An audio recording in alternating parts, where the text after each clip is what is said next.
2,000 years have passed since the Battle of the 7 Days. The scars of the Great War have healed, but they have never truly disappeared. Mountains shattered by the ruby axe still stand split in two. The forests raised by the emerald spear have become vast, ancient wildernesses that no one dares enter. The frozen seas created by the Sapphire warrior remain locked in eternal ice at the edge of the world.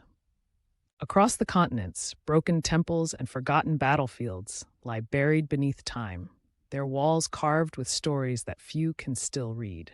To most people, they are simply ruins. To scholars, they are mysteries. To the descendants of the Five, they are reminders of a promise that was never truly fulfilled.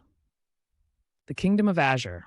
Far to the north, overlooking a brilliant sapphire blue sea, stands the greatest kingdom in the world, the Kingdom of Azure. Its capital, Azure Keep, is built into towering white cliffs where waterfalls pour into the ocean below. Blue banners bearing the royal crest flutter from every tower. Crystal bridges connect the castle to the city below. The harbor is filled with merchant ships from every corner of the world. Markets overflow with spices, silks, enchanted glass, and rare metals. People from many kingdoms travel to Azure because it has become a center of learning, trade, and diplomacy. Unlike the kingdoms of old, Azure is known not for conquest, but for peace. That is the legacy King Aster has worked hard to preserve. Azure Keep, at the highest point of the city, stands Azure Keep, the royal castle that has protected the Sapphire bloodline for countless generations. Deep beneath its foundations lies an ancient vault. Only the king knows it exists. Within the vault rests the legendary Sapphire sword. For centuries, it remained silent, until the night the stars turned crimson. King Aster, aged 32 years old, young enough to fight beside his people, old enough to have earned the wisdom of a great ruler. His personality. Aster is calm, thoughtful, and patient. He rarely raises his voice. He believes every problem deserves to be understood before it is solved. He listens more than he speaks. He treats servants with the same respect he gives nobles. He never asks another person to take a risk he would not take himself. Many mistake his kindness for weakness. They always regret it. When battle becomes unavoidable, Aster is fearless, not because he enjoys fighting, because he believes protecting others is the duty of a king. His greatest accomplishments, the Three-Kingdom Peace Accord.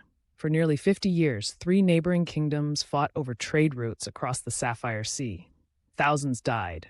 Every attempt at peace failed. Aster, still only a prince, spent months visiting each ruler instead of sending ambassadors. He listened to every grievance. He proposed a shared trade agreement instead of declaring a winner. The war ended without another battle. Merchants still call it the Sapphire Accord. It made Azure the wealthiest trading kingdom in the world. The Great Famine. 10 years before the story begins, harsh winters destroyed crops across much of the continent. Many rulers closed their borders to protect their own people. Aster did the opposite. He opened Azure's grain stores and harbors. He sent food to neighboring kingdoms, even those that had once been enemies. His advisors warned him that his own people might suffer. Instead, the people volunteered to ration their own food so others could live. Because of Aster's example, countless lives were saved. From that day forward, he became known as the king who fed the world. The battle without bloodshed. A powerful pirate fleet once threatened the Sapphire Sea. Everyone expected war. Instead of attacking, Aster sailed alone to meet the pirate leader. He discovered they had become pirates after losing their homeland to a devastating earthquake. Rather than destroying them, he offered them a new home in exchange for protecting the sea lanes they once terrorized. Many accepted. The pirates became sailors, shipbuilders, and coast guards. Not a single battle was fought. His leadership, Aster never sits above his people. Every month, he walks through the markets without royal ceremony. He knows merchants by name. He plays games with children in the streets. He visits wounded soldiers personally. Every winter, he helps distribute food to the poor. The people love him because they know, if they are suffering, their king is suffering alongside them. Why other kingdoms respect him? Even rulers who disagree with Aster trust his word. Throughout the world, there is a saying, a Sapphire King's promise is worth more than 1,000 signed treaties. When Aster gives his word, he keeps it, always. That reputation makes him more powerful than many larger armies. His greatest weakness, Aster carries every burden himself. He believes a king should never allow others to suffer in his place. When something goes wrong, he blames himself, even when it isn't his fault. He struggles to ask for help because he feels responsible for everyone under his care. When the five warriors defeated the Void Sovereign, the original Emerald Warrior made one final promise to his closest friend, the Sapphire Warrior. He knelt, planted the emerald spear into the earth, and said, "As long as my bloodline endures, the descendants of the Emerald Warrior shall stand beside the descendants of the Sapphire Warrior, not as servants, not as soldiers, but as brothers and sisters in arms." The Sapphire Warrior smiled. Then the two clasped forearms. Their friendship became known as the Emerald Oath. For 2,000 years, neither bloodline ever broke it. The Order of Emerald Knights. Over the centuries, the descendants of the Emerald Warrior founded an elite order known as the Emerald Knights. They became the royal protectors of the Kingdom of Azure, not bodyguards, guardians.